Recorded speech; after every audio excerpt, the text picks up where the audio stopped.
Welcome back to Website and TV. I'm Ben Lefebvre. Today I'm with F. Rodriguez, the Director of Global Social for HTC. Thank you very much for being with us.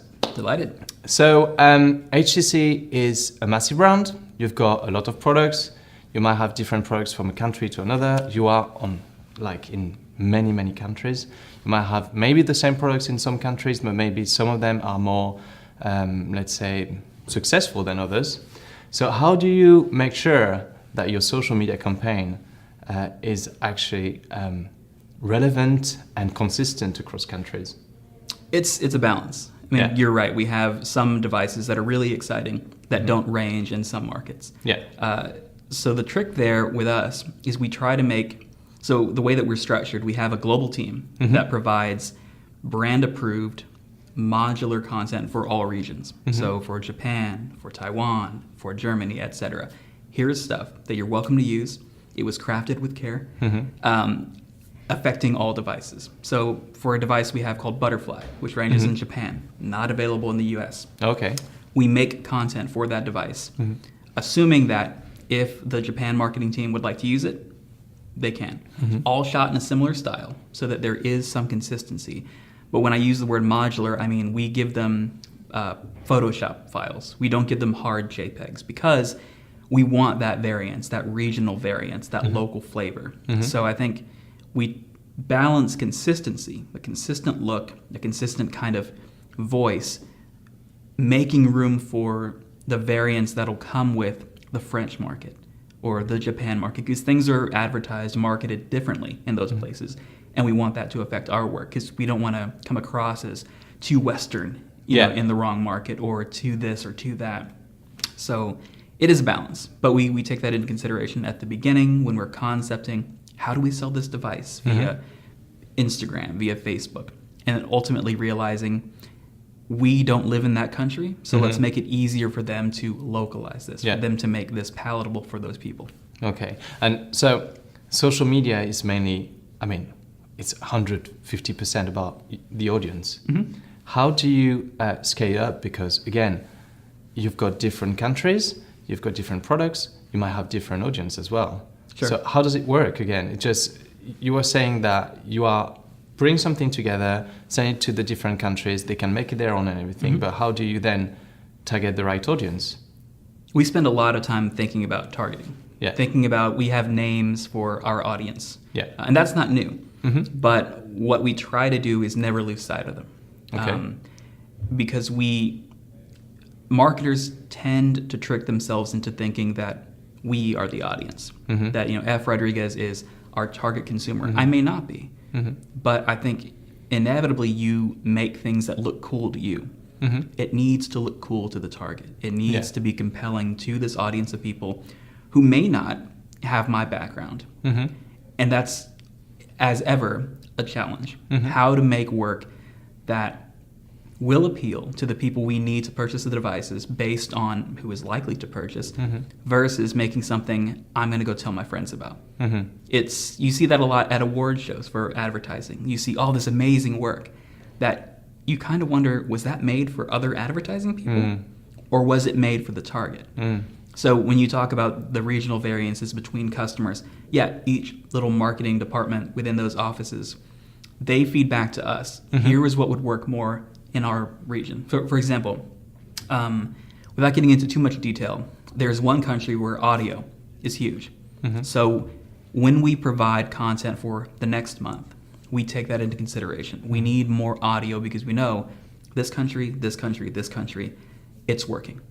So how do we tell the audio story of this device? How do we focus on these earbuds, this accessory? How do we move more audio content into what we give them per month so that it works?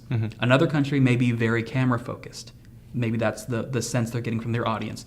It's, again, a balance. But we take all of that into consideration. Of course, and then I guess it really depends on the platform you're targeting as well. Right. So you are on, I guess, Facebook. Yep. Which other ones are you on? We are everywhere. Gosh. Easier question is where aren't we? No, we're Twitter. We're Google+. Much respect to Google+. I don't know how long that will be around. Instagram, Pinterest, Snapchat, Tumblr, We're most of the big ones. Yeah. But targeting varies based on the platform. Facebook is a monster when it comes to targeting, as most of us know. And so we spend a lot of time thinking through what signal, what data points can we get from Facebook without being crazy creepy, which is very possible on Facebook, to target the right people with the right message.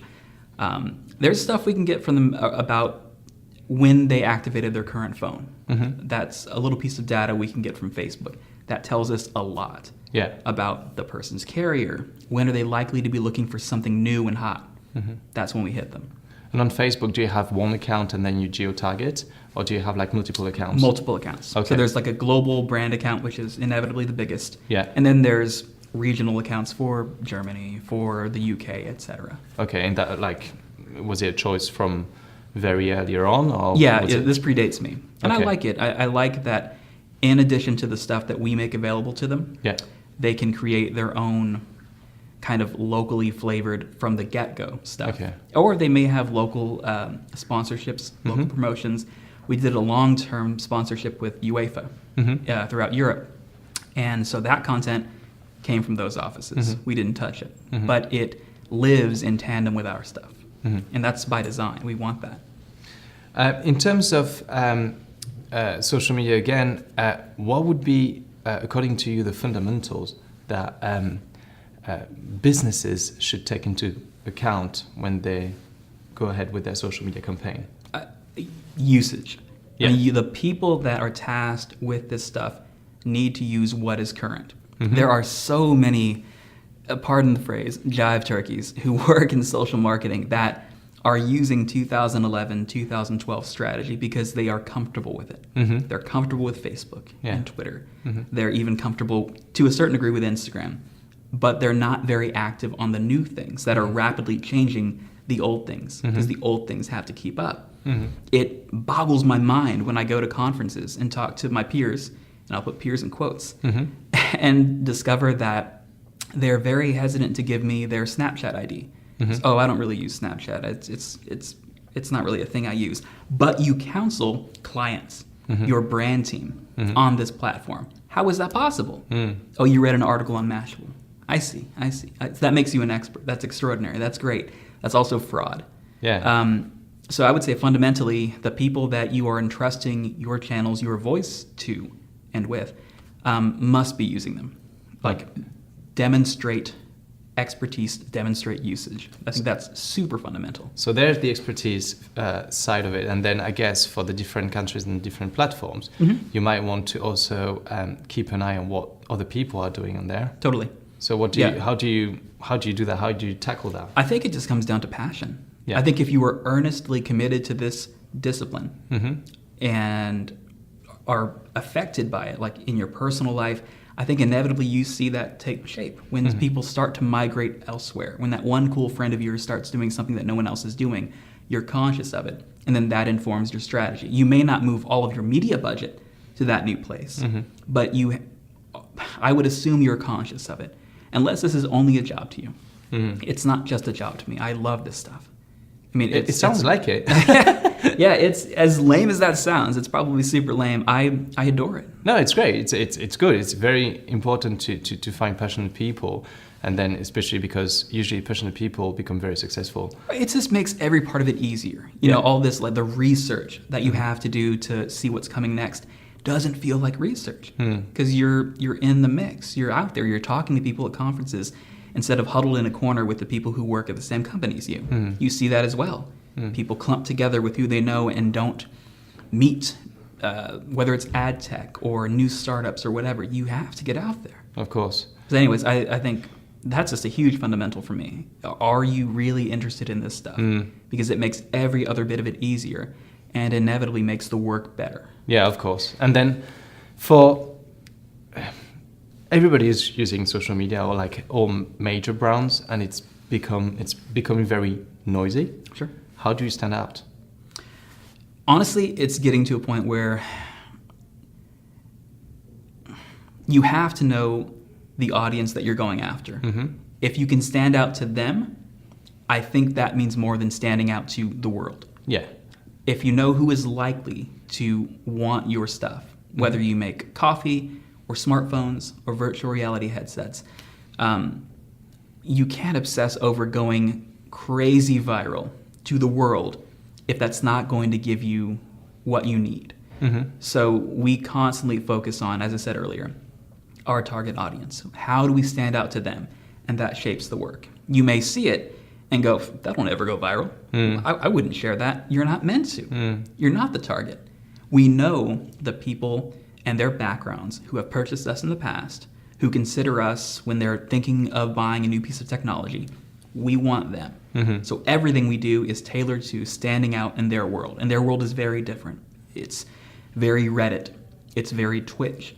It's places that are a little alien for a lot of marketers. And that's fine. That's why we do this. So yeah, I think earlier in my career, I loved getting those big like counts or share counts or whatever. And it's still a good thing. Visibility is never a bad thing. But at the end of the day, even if we have to pay for the privilege, we know who we need to reach. And that's our sole focus. Makes sense. And once you've reached them and you've got new, let's say, people would like to new targeted people, how do you keep them on board? We do that very literally. So we have a superfan community called Elevate. It's users who really enjoy what we make and what we do. And so we created a private, very exclusive VIP place for them to congregate. They talk to us, we talk to them, give us some ideas about what you'd like to see us do next from a marketing standpoint, from a hardware standpoint. And we'll take that into consideration. We have meetups. We bring them in because we need to retain those people. I mean, if someone is kind enough, bold enough to say, I like you, why would you discard them? If they say it enough, we'll bring you in. We'll kind of, just let you feel part of something that means something to you. Yeah. So where we can, we bring people in. We want them to know that we're listening, that we're conscious, that you have opinions and needs and thoughts. You're very vocal on Reddit. We've read the threads. And we want more of it.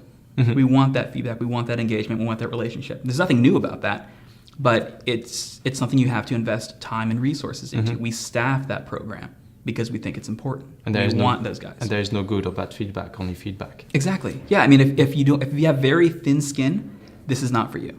Our fans are very articulate, very pointed about what we've done wrong and what our competitors are doing right. Okay, give us more. Yeah. Every product, every new area we move into, whether it's VR, we made a camera in the past couple years. Let us know what else we could do, how we could do it better. We want that. That's how a brand evolves. So, well, actually, you just mentioned VR, so virtual reality. Is it the future? Is it the present? Oh man, it is everything. No, It is everything. I love VR. I mean, you're talking to someone who. I like that your eyes just lit up. Just I'm a gamer. Yeah. And the use case for gaming is the most obvious when you talk to anyone about virtual reality, whether on the mobile end of the spectrum, like your cardboard, drop a phone in, and on your high end of the spectrum, which is, requires a lot of gaming horsepower. I love it. I think it's absolutely extraordinary. I don't know that it's. I'm very, very, what's the word? Overly animated about the potential there, because you have to couch that in the realities of it. Not everyone has a gaming PC at home, but I think everyone wants what's next. We're most of us obsessed with the future, and is VR the future? Yeah, let's call it that. Lots of things are the future. This is one of them.